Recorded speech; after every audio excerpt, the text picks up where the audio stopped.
Hey everybody, this is Al from El Rey Collection, continuing my series on the best cards in the El Rey Collection from various decades. Today we'll tackle the 1980s, which ironically is the decade that really saw my card collecting get into full swing. So without further ado, let's get into the top cards from the 1980s. And as usual, we'll work backwards from number 10 to number 1. Hopefully you enjoy this video and please give it a like and love to hear your comments on whether you think certain cards are in or should be in, or if they should be jiggled around in terms of the order. Again, this is not just what's the most valuable card. It's just my favorite cards in the top in by decade. And of course that plays some sort of a role, but realistically, these are the way I look at it is, hey, what's the last card I would let go from the 1980s? What's the second last card I would let go? And so on and so forth. So without further ado, let's get into it. At number 10, we have a defender, a super underrated defender, Ronald Koeman. The strong back line of an amazing Dutch team in the 1980s that certainly was a force to be reckoned with. Another thing that I feel like people forget with Coleman, maybe it's because of his failed recent being a manager of Barca, but people just don't talk about how much of a prolific goal scorer he was from the defensive line. He scored, I want to say, like 250 goals as a defender, which is absolutely insane. And of course, he was a super strong defender, but he was also an amazing offensive player. Most notably for me, when he was on the back line with Cruyff's dream team, and they won the, what was it, 91-92 European Cup. I think he actually scored in that game, from what I recall. It was pandemonium in Barcelona. I was living there at the time, so it was just absolutely crazy. So great memories for him, and having a PSA 8 of this is pretty hard. You can see I'm only going to put the PSA pops up here, and I did these last month, so there could be some slight adjustments to these numbers. But the reality is, right now, these Dutch stickers are really tough, and right now it's a PSA pop of 15 with only 1 8 and 1 9. I think you get the sense for why I would be so against letting this sticker out of my collection. Great memories, personal memories as a Barca fan, and just an amazing defender. Although his last stint at Barca as a manager is something I think we'd all like to forget. So that is at number 10. Now at number 9, we have, wow, another guy on his team, Frank Richard, and these, again, back to the theme of these Panini vote ball stickers being tough from the early 80s, is just a theme in general. And you'll see, just like with the Coleman, they typically have centering issues. So and this is still an 8 despite the centering issue, which means it's mostly a perfect sticker outside of the centering. But these are still tough. There's a couple of 9s, a lot of 8s, and some 7s. Most of these stickers found their ways into albums and were actually stuck in. And so I think a lot of people think, oh, Panini's 1980. These stickers should be easy to come by, and the reality is they're not. They're much harder than you think, and especially to have them in a decent grade. Of the 32 that have been graded so far, ironically, half of them are 8s and 9s. Most of those 8, but in general, I think that you would see, if you bought these stickers raw, they would generally be in the 5 to 6 range when you're buying them raw. So a lot of the nicer copies, I feel like, have already been graded, and it's just a tough one to get of an absolutely legendary player of the Dutch team, which will continue to be a theme as we kind of go through these cards, because they were so important and such a force in global soccer on both the club level and the international level, culminating with the 1988 Euro win. Um, so number nine, will now move on to number eight, which is, you can't have a list from the 1980s and not have a Maradona sticker. And this one, while it's not in a PSA holder, is probably the most iconic sticker, certainly from the 1980s, that Panini manufactured. This particular one, so this is the World Cup 1986 and a sticker, which obviously is the most iconic of all of Maradona's performances in the World Cups, uh, where Argentina wins it in Mexico, and along the way topples England after the Falkland War. There's so much emotion, and it was crazy because Argentina was not favored to win, and it's probably the single most important performance of one individual in a World Cup. And so I think that this really created Diego's lore, and this sticker, while not uncommon, is pretty common to find this particular edition that I have here, which is the Malta edition. So this Malta sticker, you'll notice, has this kind of blankish back, and it definitely is not a common sticker.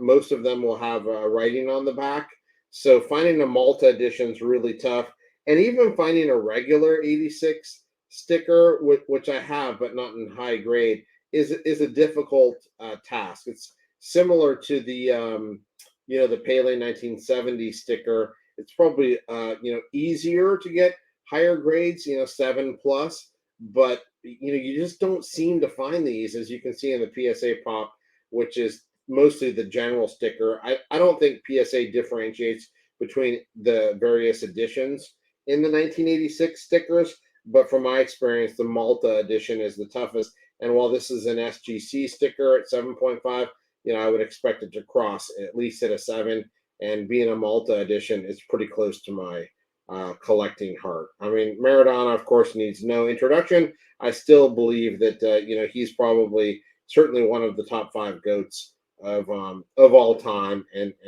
certainly his best performances came in the 1980s, which is where you'd expect to see his some stickers. Now, the reality is his most valuable and coveted cards obviously come from the 70s, when he was starting with Boca Juniors that come out of Argentina. If you missed my best of the 1970s, please take a look at that video, and you'll see some. Recall that my rules for these videos is I can have no more than 2 for any individual player, and here is Maradona making his first appearance. So number 7 on the list is another guy making his first appearance, which is Roberto Baggio, the divine ponytail. Of course, he is an epic striker for both Italy and a number of Serie A teams. His career is somewhat scarred by missing a penalty in the 1994 World Cup versus Brazil, but in general, he was just such a prolific scorer in the Serie A at a time when the league was probably the best in the world, and he was at the top of it. Even beyond Maradona, even beyond Zico and Mark Van Basten. He really stood out. In fact, he was so much in the consciousness of collective football fans that in the year 2000, when they kind of reviewed the best players of all time, Baggio came up in 4th place on the FIFA Internet voting. So he was so, and think about who that's before. That's like before contemporary Lothar Matthäus. It's ahead of even R9 had a number of years of crazy success. It's ahead of Beckenbauer. It's ahead of just every possible George Best, Zidane, who had actually had almost a decade. Just he was so important to the psyche. He literally came in fourth. Now, ultimately, when the FIFA grand jury of experts, they didn't keep him in the top 10, but that just goes to show you how important he was to the psyche. And the only people that were higher than him on the list were Pele, Eusebio, and Maradona. So Baggio was just such a force, and it's super fun to collect his rookie cards because there are stickers. Well, I guess there's one card and a number of stickers. There's just not that many, um, options. And for me, this is the second best Baggio, sticker. The first you'll see, later on, but there's the Calciatora, which is much easier to get.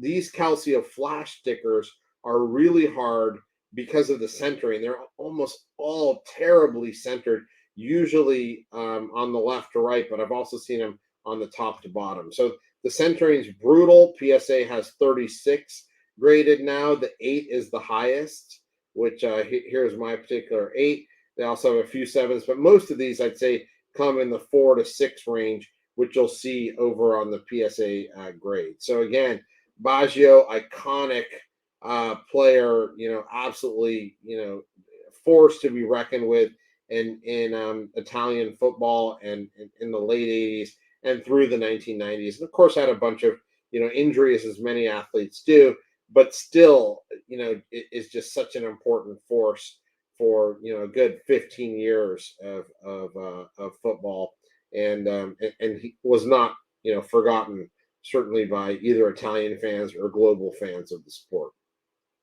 So moving from number 7, we're moving into number 6, and while Cantona is not necessarily at the same caliber of Baggio in terms of his importance, he was just such a character, is a character. I think he's still an actor. And this particular sticker is really hard. It's a challenging sticker to find, especially there's always centering issues. You can see in my PSA 9 OC, you can see this how it's cut more here to the top. There's a thinner border on the top than there is on the bottom. The left right's pretty good, but still off for a 9 designation. So you can have a perfect sticker, but so many of these are qualified. That's why I wanted to call out in the 9s. There's 4 9s and there's 4 9 Qs, which I guarantee you are mostly OC because I have 2 of the OCs. And again, you just wouldn't expect to see a population so low for a 1980s sticker, but these French football stickers are tough. So I really I think this is an underrated sticker. It's really hard to get, and either graded or ungraded. And the fact that you're looking at only 10 stickers that are 8s and 9s, and really only 6 without qualifications, make it a really tough one to get in high grade. And of course, he has such a following. King Eric is much tougher than you think. Not just on the field where he had a ton of antics that endeared him to Manchester United, fans, but also probably made him hated among many others. He also again had a great acting career, or at least I'm going to call it great. And so we have to put King Eric on the list, and so we do at number 6. Moving on to number 5, I've got the coolest Paolo Maldini rookie card. It comes from the Forza Goal set out of Italy. It's Perfetti gum, and they actually have cards that look exactly like American baseball cards, with one of the coolest designs that I've ever seen. And this is a real card. This is not a sticker. And these are really, really tough cards, and I think some people make the case that Maldini is the greatest defender ever. I'm sure that Beckenbauer and others may have something to say about that, or even his compatriots. But I think that the case is pretty strong. I mean, he really, I think he was known as Il Capitan, El Capitano. He won, I think, the best defender in the Serie A at the age of 39 still. Yeah, I think he won, more than 25 different trophies for AC Milan, including like 7, I think, in Serie A. So he was just crazy winner, backline defense. It was just absolutely, brutal, could not be penetrated. And he's also one of the few players to be involved with 5 Champions League victories that isn't from Real Madrid. He had such an amount of time there, including a crazy win against my team Barcelona in 1994, where they were hugely underdogs in that particular game, and yet Maldini came out and just like stopped the I think it was Romario for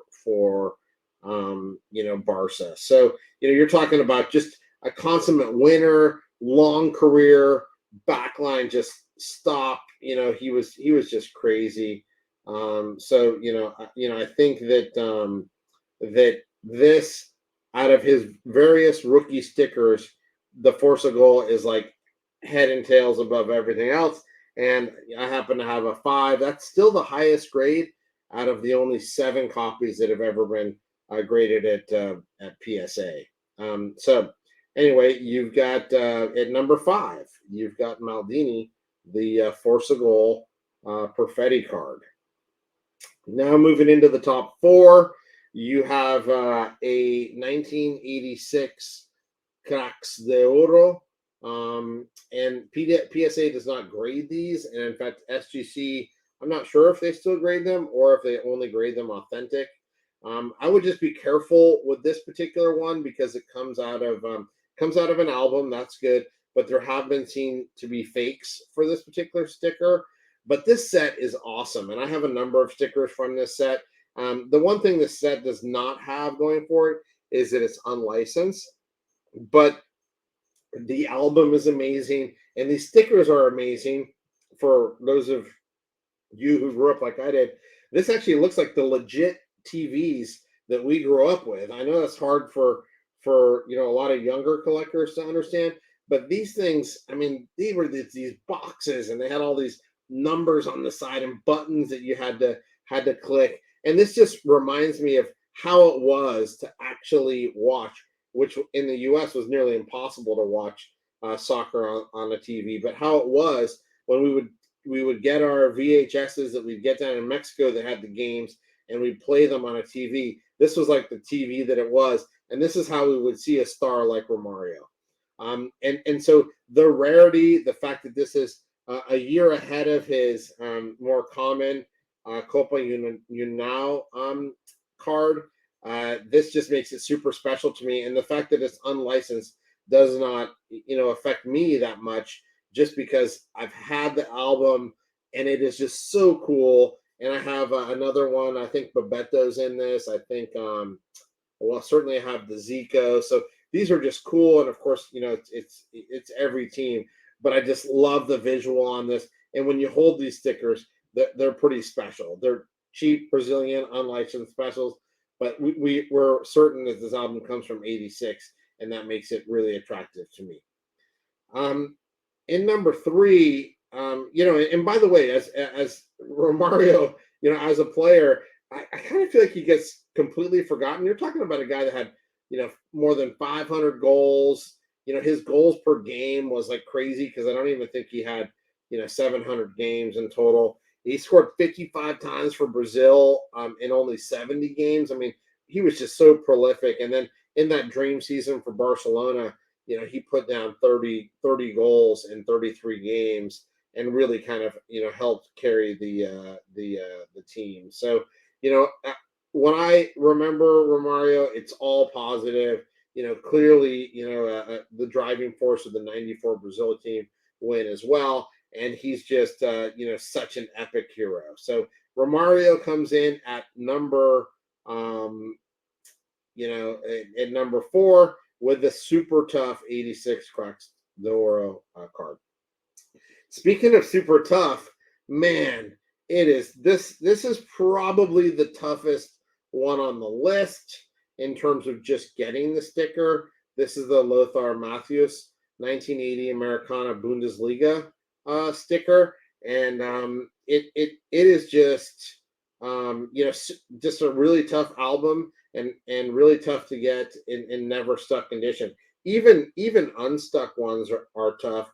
And right now, you can see mine's in an SGC holder, an SGC 5, but there are only 3 copies that have been graded by PSA, a 5, a 6, and a shocking 8, which is pretty cool. I wonder who has that. That's a really nice piece that they have here. I would definitely call this the toughest 1980 plus card, certainly of the 1980s.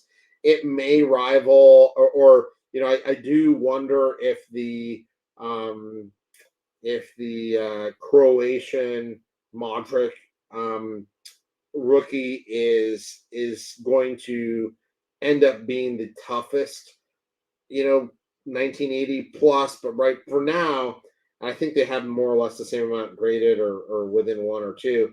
For now, I'm going to say that it's this sticker is the toughest, but it's close. Now, fundamentally, it doesn't feel like it should be, but this particular set has always been tough, always been chased. Most of the copies that I see out there, and there are a number more than 3. Don't get me wrong. There's not just 3 of these. There's, I probably have seen 10 in my time, but most of those will be removed, so there'll be back damage. So at number 3, I mean, and for those of you, again, I feel like some of these guys kind of get lost to time. So with Matthäus, he won the World Cup in 1990 in the final against Argentina, actually, when Maradona was going for it, and his second win. And I believe that Maradona said that Matthäus was the best rival he ever had. So that's saying a lot, because Maradona had some serious skills, and Matthäus was just a great midfielder.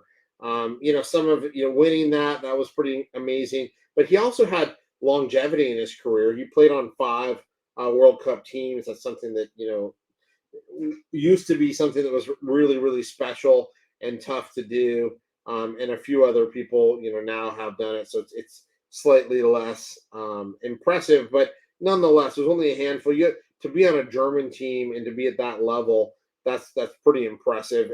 And speaking of that, I think he's still the most capped German, although maybe Thomas Mueller or somebody has taken over him. At least in my memory, I always kind of held him there as the most capped German. And playing the midfield, I think that's pretty impressive. He also took down the 1990 Ballon d'Or, which was pretty impressive. Just an amazing player all around, and I think he's a pundit now in Germany, so he's still somewhat relevant to commentary on soccer. I don't know if he's a good one or a bad one, but certainly he's still out there. So again, one of the toughest 1980 plus cards out there is the Bundesliga Finale 1980, which is actually a 7980, making it tougher, significantly tougher than his Panini alternatives from 1 year later. Now we're down to the top 2, and in number 2, done. Number 2, Mark Van Basten. He is 3-time Ballon d'Or. There's only 35 of these graded, and only 6 higher than 7. This is my 7. There's so many of these albums out there, but almost all of them have the stickers pasted in. So to find an unstuck one of these is amazing. And he obviously, I mean, I'm just gonna say, look, at if it weren't for injuries, he could have potentially been one of the absolute goats. Even still, he's in rarefied air with 3 Ballon d'Ors. And there's only 35 of these stickers out there, which is a crazy low percentage. This, from the very first time I got into collecting, this was very much a European, whale. So many people looking for the sticker, so many people talking about this sticker, and it was just, and still is one of the most coveted stickers in the hobby, and one of the most coveted Panini stickers ever. Um, Despite the boom, there's still only 35. So, to get the sticker in high grade is really an elite part of a collection, and certainly an elite part of my collection. So we have, MVB at number two, and then number one, which is the only player making a double appearance on this list.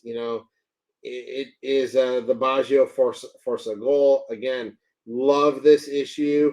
Crazy issue. Where it has a few more graded than the Maldinis. We already kind of went out of, some of the amazing things about Baggio. But, the Divine Ponytail wins the day for 1980s for me. And to be honest with you, it's not even close.